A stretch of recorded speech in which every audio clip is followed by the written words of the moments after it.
The first tip is to get yourself a professional quality windscreen. We highly recommend these Rycote softies. They're awesome. The key to a good windscreen is that it creates dead air space between the outer shell and the inside, so that there's actually dead airspace around the microphone. And that's what you need to protect your microphone from that rushing sound of the wind coming over the microphone. And that's why you have the fur, right, is that it breaks that wind up. But then additionally you have the dead airspace. But you really can't go wrong with the Rycote products. They're really great. That's tip one. Tip two is to don't cheap out on your XLR cables. These are a poor quality cable will introduce digital noise into your signal, and that's not what you want. And these Mogami cords are really fantastic. They're really top of the line. They are expensive. This one is only like 2 feet long. I think it was about $35. But like the old expression goes, you get what you pay for. And it seems nuts to pay so much for a cable, but you got to keep the digital noise out, interference out.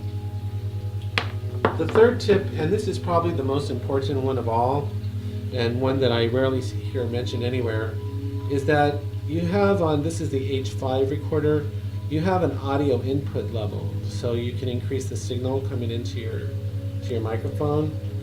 But the problem is you don't really ever want to go over 50%. So it would be somewhere like a 5. You don't really want to ever go above 5 on your input level. The reason why is that as you increase this, you're increasing again digital noise going into your signal. One way to think of it is like ISO on a camera. As you increase ISO on a camera, it actually is amplifying the signal going to the sensor and introducing noise. It's the exact same thing with audio. As you increase your audio input level, you're actually amplifying the signal and introducing digital noise. So what you never want to go over 5. And when you are recording, this is tip number 4, you always want to keep the input level between -12 and -6.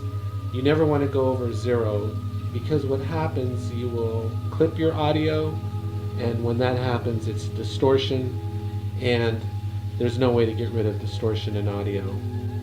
Now here's the 5th tip, and this is where you run into a problem is, so let's say you're taking the advice and you have it at 5 or 50% input, but you're still not getting a strong enough signal.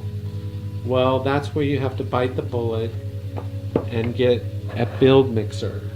This one is the Asden FMX22. It's about $300. But this is what you would use to cleanly boost the signal going into your audio recorder. And the electronics in this are high-end, so they're able to boost the signal with a minimal digital noise. So you record with this, you record with your shotgun microphone, it comes into here, you boost your signal, and then it goes into the recorder, which never goes above the 50% level. And that is how you can get good audio if you do those 5 things. Technically, the 6th tip is to always keep the microphone, the shotgun microphone, as close to the subject's, the actor's mouth as possible without it introducing the frame. So even though you've got everything adjusted, you still want to always try to get the microphone as close as you can to the person's mouth. So those are just some quick tips. I hope you might find that helpful, and take care and have a great day.